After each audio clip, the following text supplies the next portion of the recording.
I have to say it. I'm not going to be the Alabama coach. What? How could you not predict at least 10 to 13 wins for next season is all I'm saying. But again, Jesus Christ, 13 wins. I said you want an opportunity to play, and the Jets are giving me an opportunity to play. I'm sorry. I just remember that you compared Gesicki to Kelsey. I'm sorry. I did not. You know what? About it, I am ready to get hurt again. Welcome to episode 5 of the Battered Fins Fans podcast. I am the bearded fanatic. That is the battered Jet fan, Danny G himself. Danny, how the hell are you doing today?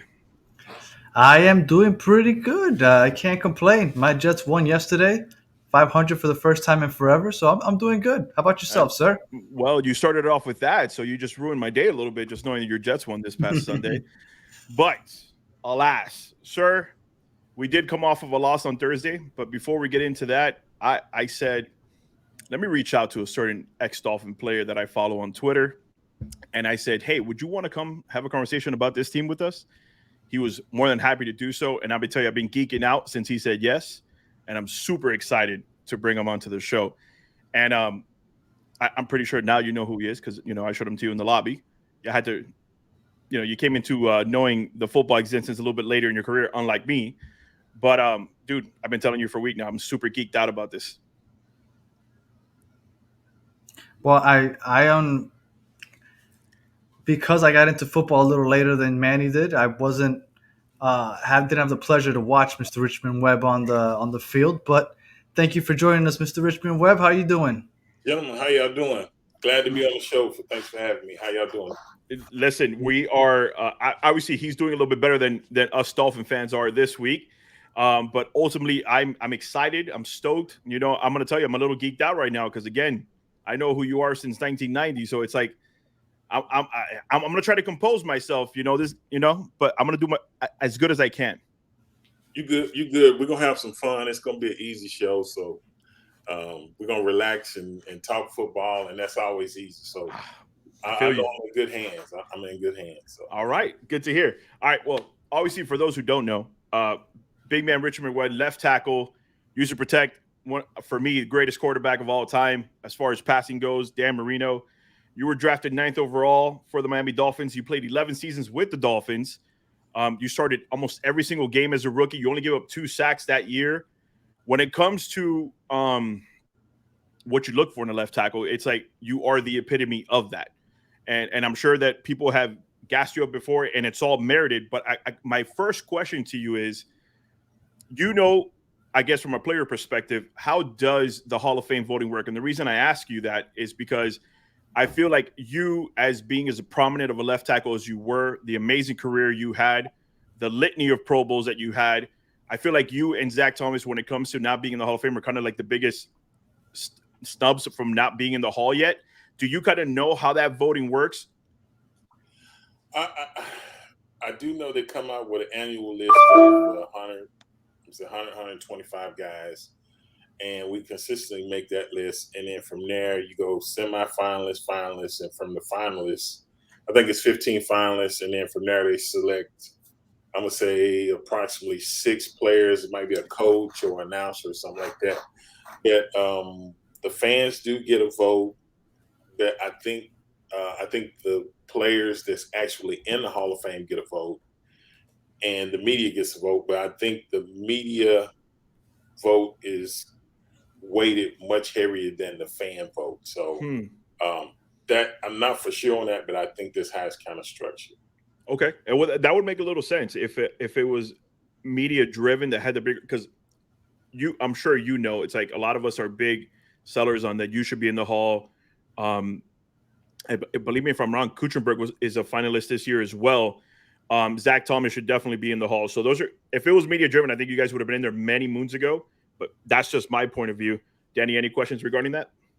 No. I just saw that Tony Baselli made it this past season, and I'm not sure how Tony Baselli is in, and you're not. Like, the only thing I could really think and figure is they need a representative of the Jaguars, because outside of him, they have nobody else. I don't think Fred Taylor's going to make it. So he would be the only one to represent them. And, I mean, if you think about the Jaguars over the last 20 years, I can't think of anybody that's going to be making the Hall of Fame that would represent them in the next 20 or 30 years. So I'm assuming that's the edge that he got. I think it's not necessarily all based off of merit, but I mean, I would assume that that's why, because otherwise I can't see when you compare your careers, just length, accomplishments, accolades. It makes no sense to me. But Yeah, one thing I can't say that Tony he was a really great player. Yeah. At the time he was playing, he was one of the top tackles in the league, and unfortunately, just like some other players, injuries prevented him from having longevity in a sport that he loves. But um, like I say, that's up to the voters. But I think he was a Hall of Fame player. His career was cut short because of injury. So I will say that.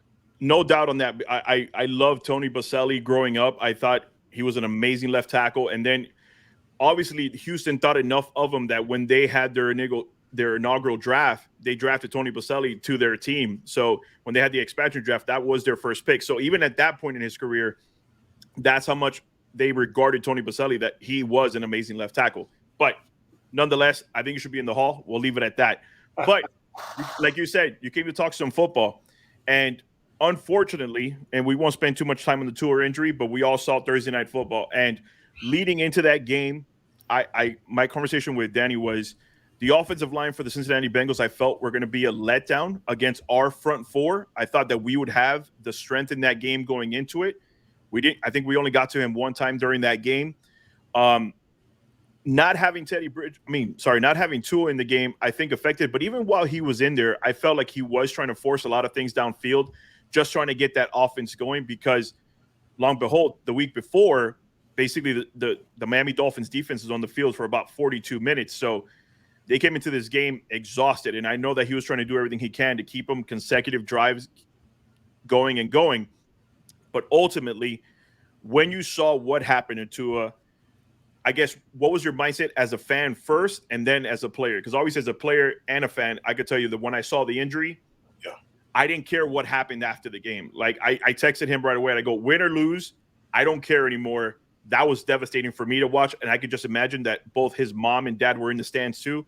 So I guess kind of give me your feedback, your fan and as a player looking at that injury. Yeah, it looked really bad on television watching the game. And I knew, going to Cincinnati, it was a whiteout night. It was a primetime game, and their backs were up against the wall. They already had one loss. They definitely want to be 500 at this time in the season. But I thought it was a winnable game for the Dolphins. But like you said, some of the concerns with just play Buffalo. Defense got a ton of snaps, time of possession, this and that, and then the turnaround. You play at home, but 3 days later you're on a plane heading to play another game. That's a really quick turnaround. And the previous game, Tua took that hit in the Buffalo game. And at first I thought it was a concussion, which I think most people did because he kind of got him stumbled. And then after they took him in and said, it was a back or an ankle, I was like, okay. I mean, I guess you just kind of trust what the doctors say, but now we know totally different now. But looking at what happened Sunday versus what happened Thursday night, that was really scary. I mean, I was watching the game, but you're right, it put you in a whole different mindset that the game wasn't really important. You see a guy get carted off the field, and, I felt for the players and stuff. And I can remember when I was playing, we call the guy Speedy, but he was an offensive lineman. But anyway, I can remember he ended up getting, paralyzed. I think we were in practice, but anytime a serious injury like that happens, it kind of rattles you a little bit. So I thought Teddy did a good job, having to step in. You don't get the preparation as a backup, but you got to be ready to go. But that was tough to watch. And then the aftermath of all what's been going on, the social media and, the sports channels are just eating that up. But the good thing is he's making progress, and I'm glad to see that all his extremities returned before they left, and he was able to fly back with the team. Yeah, that was huge for me as well. What about you, Danny, watching that game? Well, first of all, when I first saw him fall, I didn't think that the hit or the hit to the head was that bad. I thought he landed more on his shoulder.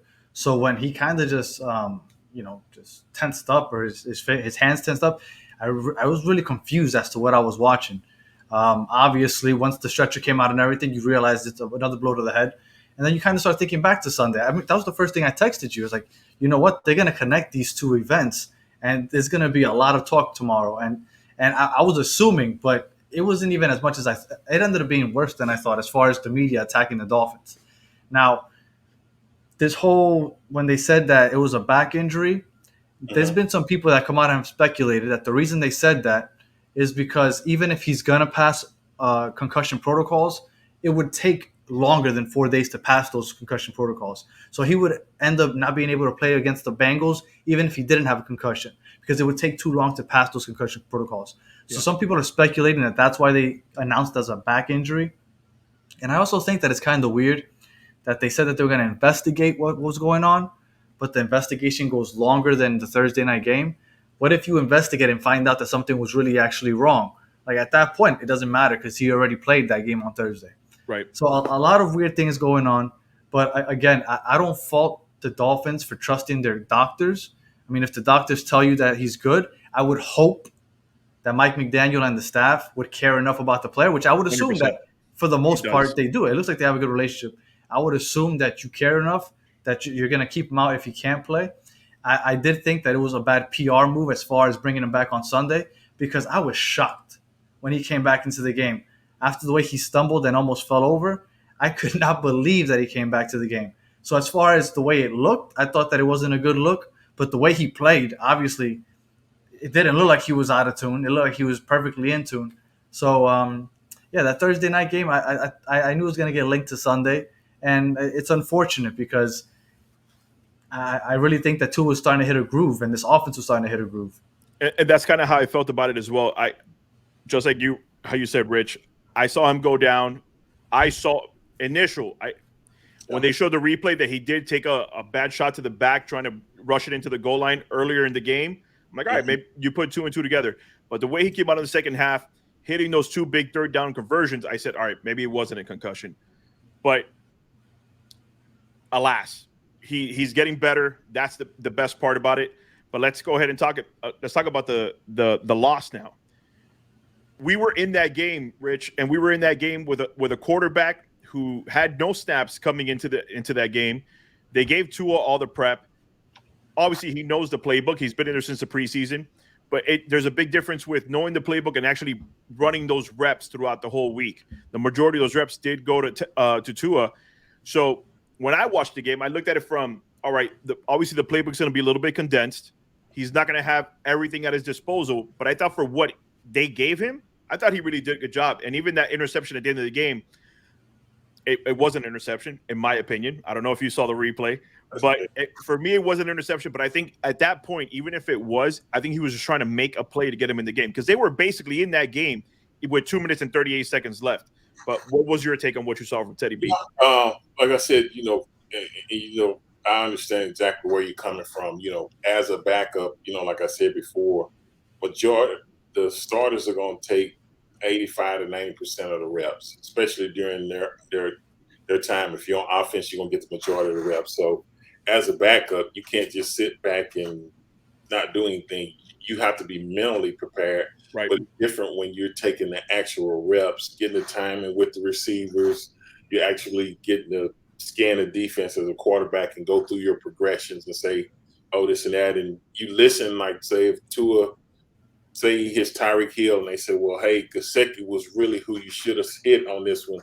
You take that in, but it's different when you see the rep, when you're doing the reps, and then you say, okay, I get it. So if this comes up again and you see it in the game, but okay, really Gesicki should be my first look. If he's open, I'm going to hit him, this and that. So, like I said, Teddy was putting it back, but he didn't play bad at all. I mean, I was really impressed. And like you said, I think the defense definitely is tired. It definitely hurt. What really hurt was when X went out with the groin injury or whatever we had. Just huge ice packs on his leg. I was like, I didn't know it was that bad. You get a backup defensive back end. The first thing your team is going to do is go test him out and right at him. I'm not saying he didn't play well or whatever, but it's a drop off between him and X. And so they found a couple of plays, made a big plays, and that was a little bit different. But we're gonna lick our wounds. Like I say, after the first four games, if you're 3-1, you're sitting in pretty good position. If we can go, 3-1, break it up into 4 little sections, this and that, you're looking at 12-4, 12-5, maybe 13-4. It's all in how you look at it. So it's like, don't expect to always go undefeated the whole season, but break it up into sections. I think that'll give you a better, different outlook on it. Danny? Xavier Howard, is it just me, or has he had a rough start to the year? I think so. Because I think for at least there's certain players that you put at a certain caliber, right? A certain level, and you expect them to play, and he hasn't played. At least I think to the level he's played in the previous, right? Yeah. Because this game before he came out of the injury, didn't T. Higgins beat him for a long touchdown, or was that the backup? Well, that was the same game. He got beat, but I think he's been nursing this injury. I think that would make more sense. Yeah. So, but I mean, T. Higgins, great player, and no, for sure. Beat, but he hadn't played the level that you normally see X. And then what else ties in is from Agba and Jason Phillips. We hadn't been getting the pressure on the quarterback, right? To make him rush things. That everything has to work together when it's all in chemistry and this and that. Our defense hadn't looked like, because normally they don't take that long to get off the field, and they've had 2 games where they've really had to grind it out, and that does wear on you, especially early in the season. And I was telling Manny last episode that he wanted the Dolphins to come out and just eat Joe Burrow because of the Bengals' offensive line, and I was telling them, I don't think the Bengals' offensive line is as bad as everybody thinks. The first 2 weeks they played against T.J. Watt and one hell of a pass rush. This other guy, Hightower, I forgot the other kid on the other side. Yeah. Great pass rush. Then they played against Micah Parsons and Lawrence in Dallas. Those are great pass rushes. When you have a great pass rush against an average offensive line, you can look great. But, I mean, they're not as bad. And also, they have a great coaching staff. I don't remember if they ran any trick plays on Thursday night. But when they played against the Jets, they were throwing flea flickers. It was quick screen plays, dump offs. If we have a bad offensive line, I'm going to figure out a way to be successful with this bad offensive line. So, yes, you can get me the first 2 weeks, but I promise you I'm going to game plan for the next 3, 4, 5 weeks on how to work around this. So it's not going to be as easy to get to Joe Burrow as it was those first 2 weeks when they were still figuring things out. So I do think that it's been a little overblown at how bad the offensive line is. And to your point, Manny, I did think the Dolphins had a great chance to win this game. And I think Tua was unfortunate that Edmonds dropped that ball in the end zone. Yeah. Because you guys should have had 7 there. You should have had the same drive where Tua got injured. You should have had a field goal there. He missed like a 50-yarder. Right? That's 10 points right there that you should have had. And those were all basically produced by Tua, because up until that point, Tua had basically done everything. Yeah. So I think it's really unfortunate that you guys weren't able to pull off this win, because I felt like you guys played well enough, even with Teddy in there, to take this game. Yeah, and that goes back to what you said, and it goes to Richmond's point that Xavier he's great. I'm not trying to take anything away from him, but when the pass rush is working as effectively as it was last year and the year before, those zero blitzes getting after the quarterback, he doesn't have to do as much to try to defend the corner. Now, I don't think he's taking a step back. I think he is nursing an injury. He's been nursing it for quite some time, because even if you go back to the Buffalo game, it was literally the dump-offs that were hurting us. Nobody was beating us over the top. And that's kind of what Joe Burrow came out and did. Our corners were trying to stand with them, and they were for the most part. Jamar Chase was being locked down until Xavier got out of the game. Then they just started going after our rookie corners, and it is what it is. But like you said, they spent a lot of time on the field. Even with Tua going down, it was a bunch of 3-and-outs. We're kind of beating a dead horse here. The defense did spend way too much time in the field, but also because our offense was being ineffective most of the time. But let's talk about that for a second, because we are going to go into next week with Teddy Bridgewater. That's already been said. Teddy Bridgewater will play. Rich, how do you feel based off what Teddy Bridgewater used to be, right? Because obviously the Minnesota Vikings, Teddy Bridgewater, that guy was a game changer. Not taking it away. But ever since the injury, for me, visually, he's taking a little bit step back. In Denver, he was exciting at times, and then other times not so exciting. with a full week of preparation for the New York Jets, how do you think it will go for Teddy Bridgewater? I think it'll go better. Like you said, when he was in Minnesota before the injury, he was pretty spectacular and probably more consistent and, like I said, up and down in Denver. But like I said, I like what I saw with him coming into the Cincinnati game.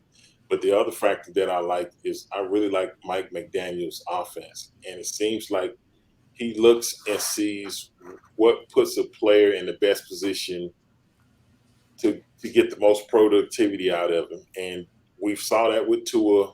And with the weapons we have, you got Waddle, you got Cheetah, you got Gesicki, you got these guys here.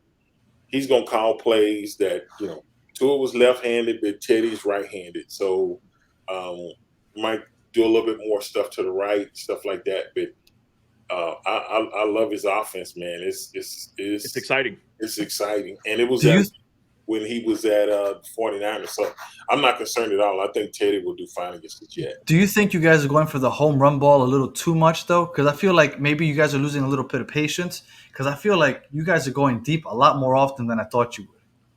You know what I think it is? I think if it's open and it's there, they're going to take a shot at it. And you got a guy, Cheetah probably runs a 4.2, and Waddle's not far from it. If they get open or a guy misses a tackle, that they're bet. Yeah, I get what you're saying. That sounds like the old Raiders offense, where they used to just line up and just throw it deep every play. And like you say, that'll cause a bunch of three and outs. But the other thing I'd like to see is us be a little bit more consistent with the run. Running, that definitely helps the balance and stuff like that. Yeah. And that's kind of how I felt when Teddy Bridgewater came into the game. Granted, again, the playbook was probably condensed for him, but I felt like Raheem Mostert was getting his legs underneath him and getting some good chunk plays when running the rock. It didn't have to be consistently to him. And, you got the Twitter coaches all going crazy. Well, why are we running the ball so much? I'm like, if it's being effective, why wouldn't we continue running the ball? And that's kind of what I like from it. I think Teddy did a lot of good rolling out of the pocket. There was this one where the guy was literally on him, and the way he spun out of that, got down the field and got that first down, I'm like, this is pretty good. And as far as an athlete goes, I think Teddy Bridgewater is the better athlete than Tua is. I'll still take Tua's arm any day of the week. Yeah. The accuracy that guy has is amazing. Teddy got it down there to Cheetah, though, on that one play. Yes, he did. Yeah. Yes, he did. And again, he got it down there. It was somber for me because even watching that bomb to the Cheetah, my mind was still on Tua the whole entire time. So I wanted to get excited about it, but mentally I just couldn't. But let me ask you a question. We already know he's not going to play, Rich. You were a player, and at the end of the day, you want to play. Concussion, hurt ankle, back sore, all that. You want to be on the field, right? Right. Tua, I'm gonna say, even though let's say he did pass the concussion test, I believe him. I believe him when he said that he did pass it. I believe McDaniels for sure. I kind of hate all the hate that McDaniel was getting. Oh, you shouldn't have put him out there, blah, blah, blah. I think he personally believed that Tua was good, and that's why he put him out there. But now that we're here, we know that he's in concussion protocol. We don't know when he'll be back.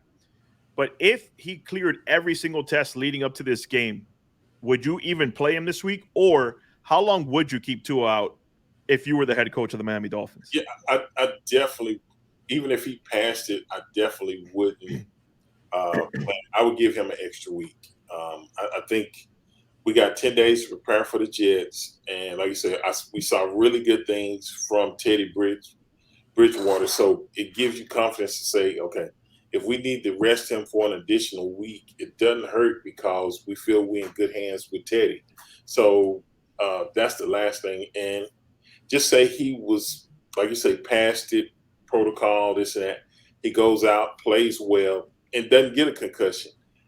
It's still going to open up a can of worms because people are going to say, you should have said him even though he passed this and that. So I think they're going to give him that extra week, and that gives it gives a whole different look or projection that you really do care about the player. It's not about just trying to get wins and stuff like that. So I think they're going to do some damage control, but whether he passes it or not, I don't see him playing this week. So, Denny, I'm going to ask you a little bit different than that. So, obviously, he's not playing this week. Obviously, I know your feelings about he shouldn't have came back last week. I get all that. On Sunday, I didn't think he should have came back on Sunday. Huh? If we win against the New York Jets this week, would that kind of put you in a more position? All right, we won this past game with Teddy Bridgewater. would you give him another week off? Or if he's ready 100%, would you bring him back against Minnesota? It depends. If they tell me that he passes protocol before the Jets game even happens, then I think I'd feel a little more comfortable because that means he has a full week after passing the protocols. But if the Jets game passes and he's just passing the protocol a day or two after that, I would wait until a full week after he clears protocol. Once they tell me he's clear, let's wait a full week. Let's give him a full 7 days. I mean, at this point, I mean, does it really hurt? I mean, the Jets, I mean, I'm a Jets fan and everything, but we're not the best team in the world. So, I mean, I'm sure you guys have a chance to beat us with Teddy Bridgewater. And then you have the Vikings after that. So it's not like you have world beaters coming at you either. And then you have the Steelers after that, and then the Lions. Then my God, you guys have such an easy schedule. Whoa. Hey, listen. Any given Sunday, all right? Any given Sunday. Let's relax. Jesus Christ. Man, don't get away with that. I was about to say. I was waiting for the hard teams to come up with. We just started the season against the Patriots, the Bengals, the Bills. What do you mean easy schedule? Well, Teddy Bridgewater came in at the perfect time, apparently. Jesus Christ. All right, so now get to the fun part, Rich. We got the Jets coming up, and anytime we face the Jets, like I said, me and my boy here, we've been friends 20 plus years. He's been a Jet fan as long as I know him. And the reason this show works the way it does is because we're as middle as the pack as it comes when it comes to our teams. Yep. We don't get too high. We don't get too low. We're very honest about what our team is. But coming into this week, whether it's Teddy Bridgewater, whether it's Tua, I like our chances. But we'll get into the prediction time here in a second. I kind of want to pick your mind. You spent a lot of time, and you spent a lot of time playing against the New York Jets. Is there any story that just sticks to the back of your mind of anything when you played the New York Jets? The one that probably is the most famous is when Danny had the clock play, and the fake spike. We were playing in New York, and we won that. Well, two. I'll bring up the other one that's just probably put a smile on Danny's face. But that one, but the thing about that play, if you go back and watch it when he did that, everybody knew what was going on except the offensive line. So we just thought it was a clock play. And, you see the guys rush and stop, and then they start back. And we kind of look awkward because you're trying to react to why is this guy starting to rush again? And so that one there. And then it was a Monday night game back in New York. And Monday Night Miracle? Tell me it's the Monday Night Miracle. No. Is it Miracle for the Jets? Yeah. I don't think you were with the Dolphins back then. It was so bad. I mean, the first half we crushed them. I mean, we was running through them. They didn't have no answer for us. And at that time, Brian Cox was playing with the Jets. So he was like, man, we're going to come back and win this game. I was like, B. Cox, man, be quiet. Go to the locker room. So the game turns around, and it's like, just like it was working for us in the first half, is working for the Jets. And I think even Jumbo Elliott caught a touchdown. That is the Midnight Miracle. Yep. Yeah. And I'm like, what's the fireman that's always on somebody? Fireman Ed. Goodness, he's up here leading all these. I'm like, I need to go up there and knock him off that guy. So I'm gonna tag him in this. We lose the game, and then I remember we get back to Miami, and I think it was 99 Jams was radio station. Yeah. Media Marvin Dixon, you probably heard of him. He used to, go do the shows. Yeah. Funny guy, this and that. And he had a line I'll never forget. He said, the Dolphins won on Monday, but they lost on Tuesday. Because I was like, oh, man. That Marvin was my man. It was just, for Jets fans, that's a good memory, but not for that is. That's literally my favorite Jets-Dolphins memory is that one. Can you let them know when you became a Dolphins fan? Can you let them know real quick? The first full NFL game, the first full NFL game I ever watched was the Midnight Miracle. Are you serious? Yeah, I wasn't very big on football. I mean, I don't want to bore people with my story, but real quick, I wasn't big on football. I was in 10th grade, and then I had just moved to Miami, and this Dolphin fan knew I was from New York, so he just started talking crap to me because he just assumed I was a Jets fan. And he talked so much crap, I was like, I have to watch this game and see what happens. I sat through the whole game. At first, I was like, this is, wow, I'm going to get so much crap talked to me tomorrow. And the way it ended, I was hooked. I became a Jets fan, and here I am 20 years later, 22 years later. So let me ask you a question real quick before we move on to that. Another way, maybe you could have been a Dolphin fan, but yeah, I remember Maybe that. if it would have ended the other way, I highly doubt it, but maybe. Or they got with Crash. Yeah, maybe that would have helped too. Man. So Danny, let me ask you a question real quick because I never asked you this. How was that Tuesday conversation with that guy? Oh, that was beautiful. It was beautiful. and the fact that, like, once I started talking to him, other Dolphins fans started like popping up in the class defending him. I was like, well, I'm the villain. This is beautiful. I love this. Yeah. And it just became that. And the more people disliked the Jets, the more I loved them, and it just became a thing. And here I am. I should have chosen the Giants, honestly, but what, it is what it is. No, you would stick with them. You did right, and you still riding with them. So I can I'm ride. Still riding with them. Yep, that's it. I still regret not choosing the Giants, but it's okay. I can't change now. I've tried. I can't do it. Bro, it's either or in New York. It ain't no in between. So no, unfortunately, no, it ain't. Yeah. Well, we finally made it to the end where we get to finally pick this game. And listen, anytime we play the Jets, I get excited for it. It could be we're 1-15. It could be you guys are 1-15. It's just I enjoy that rivalry so much, even if we haven't been able to play for much in the past few seasons. And I say few being kind because we know we haven't played for much in a very long time. But Danny, coming into this game, you have your boy Zach Wilson back. I did get to enjoy watching your game this time. And by enjoy, I mean I sat there and watched it because I had nothing else to watch. But Zach Wilson did look good at times. He looked good at times. He wasn't too good on third downs a few times. But for the most part, for being a rusty quarterback coming into the first game and being against Pittsburgh, I was like, all right, he doesn't look half bad. And that's kind of what we wanted to see going into that game, that he does start and that he plays well. I think for the most part, he did play well. From our side, we have Teddy Bridgewater. He's going to have 10 days to prep for you guys. Our defense is finally rested. I'm sure there was plenty of massages, plenty of cold tubs, plenty of relaxing those muscles because they spend a lot of time in the field. We don't know if Xavier is still questionable for this game. Your boy Davis, again, looked amazing against the Steelers as well. He caught one of the touchdown passes. Corey Davis, yeah. Yeah, Corey Davis. We're three receivers deep. So if Xavier Howard is down, that's a big advantage for us because we're three receivers deep.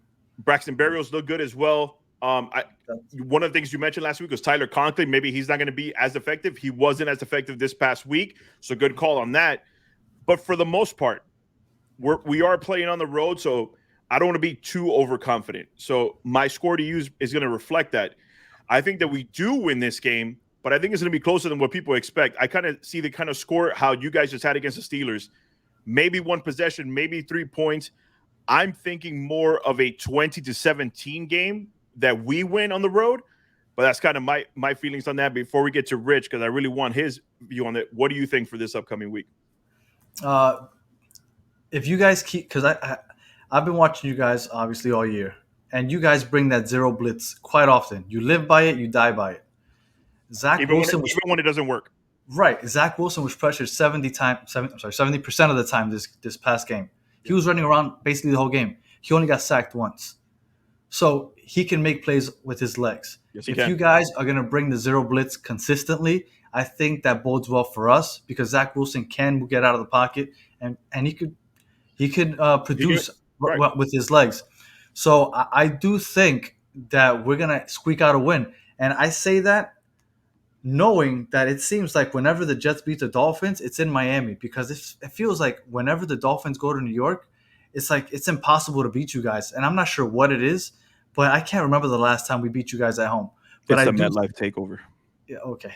So I do think it's going to happen this week. I do think that Zach Wilson will be the difference because with his legs, he'll produce. Yeah. And I think we can get the dub. All right. Well, Rich, if Tua was playing, I might feel a little different. But with Teddy Bridgewater, I think we can handle it. I like that. Well, you know the teams well. You watch every single game like we do as a fan, ex-player. So coming into this week, this many days off, it's kind of like that what they consider a mini bye. Having that much preparation, being able to watch the Jets on Sunday, you gotta kind of feel good about this game, right? I feel good about this game, but I think you said it right, Manny. You can almost throw out the record when we play the Jets. It's a rivalry game, It's a division game. I think both teams understand the importance of winning your divisional games. And I think both of you bring up, even Danny with the zero blitz, and we've gotten hit on that a couple times. I think in the Baltimore game, we was in zero blitz when Lamar Jackson took that run to the house. So I'm sure I'm not saying we're not going to blitz. But I think they'll probably come up with some different ones. And you got to be careful when you blitz. If you got an athletic quarterback, if he breaks through there and breaks containment, he can hurt you with his legs. So unless, you have somebody spy or something. But I'm thinking it's going to be a close game. Of course, I'm going to pick the Dolphins. But I think it's going to be maybe 3-point game. It's always 3 or 4 points. Right. It's never a blowout. Like that. I don't think it's going to be a blowout. I mean, I'll be happy if it is, but I just think it's going to be much closer than what most people think.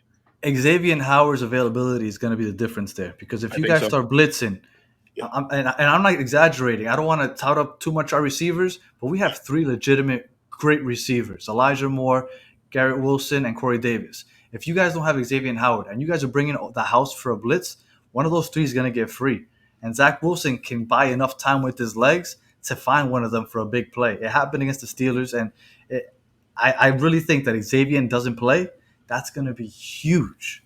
I think, and correct me if I'm wrong, Rich, I haven't looked at the injury report, but we saw Byron Jones warming up last week. So I think he's close to returning. He may return this game, even if Xavier Howard is out.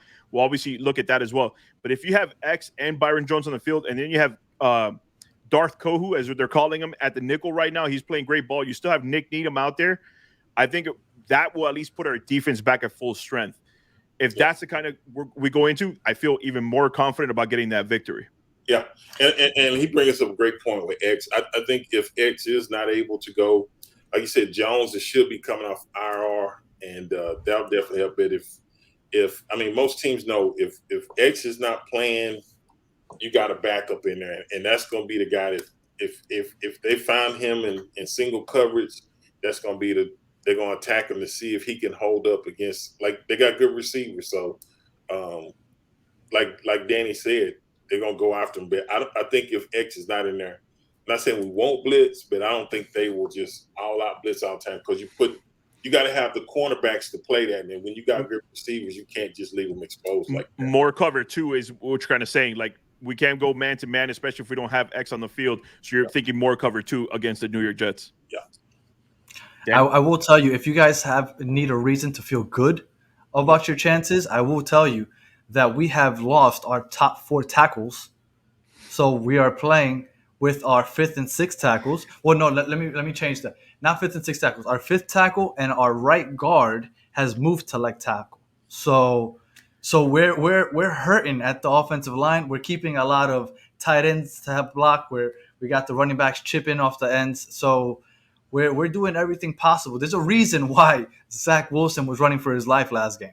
So what you're saying is that if there's a day for Jalen Phillips and Emmanuel Ogbah to eat, because they weren't able to eat last week, it's going to be this week. That's what you're basically saying. There's a better chance, yes. There's definitely a better chance. There's definitely a better chance. All right, ladies and gentlemen, this was episode 5 of the Battered Fins Fans podcast. It goes without saying, Rich, I hope you do this again with us, because for me itself was a great honor to be able to talk to an ex-Dolphin player. I got a funny Marino story for you. If you want to hold on, I'll let you know. Okay. I don't want to blast him on here. But it was an honor having you. I believe you belong in the Hall of Fame. I think you will be in the Hall of Fame. But it was truly an honor to have you here with us to talk some Dolphins football. Hey, the pleasure was mine. Danny, Manny, thanks for having me on. And I like it because, I always say this, not only in sports or anything, but even if we're on both sides or opposite sides of the spectrum, we should be able to have a conversation, communicate, and, without, just. It's all fun. It's good. It's good. And you can be honest and neutral. And like you said, y'all been friends for 20 years. Man, that's beautiful. So I love hearing stories like this, because y'all are an example of what life really should be like. You should be able to communicate, even if I'm a Democrat, Republican, or vice versa. Say it. You should be able to talk it and then just say at the end of the day, okay, man, we still cool, but we're gonna just agree to disagree. So Right. I like that. One quick question for you. Okay. Did Bruce Smith ever knock you on your ass? Yeah, he did, man. Okay. I was just told this story. We were playing in Miami, and Dan had threw an interception, and I was, running trying to get the guy. Oh boy. Yeah, decleater. That was bad. Listen, not just Bruce Smith. He also had the pleasure to going up against Lawrence Taylor a few times as well. Yeah. Ooh. You name it, I had Mo Lewis. Mo Lewis. That's a sour spot for me. I used to love Mo Lewis. Marvin's got a son at University of Georgia. I didn't know. The linebacker went to Florida State, middle linebacker for the Jets. Marvin Jones? Yeah. That's awesome. Good memories. Yeah. Listen, Yeah. it was great having you. Danny, as always, it's a pleasure talking Dolphins football with you. I know tomorrow we'll be linking up again with a big-time Jet fan on your show, so I'm looking forward to that. Mr. Richmond Webb, again, it was a pleasure having you, good sir. Hey, thanks for having me on the show, and like you say, I'm sure we'll do it again. I had a good time, so I appreciate y'all having me on the show. We appreciate you. Thanks a lot for joining us. All right. Looking forward to it.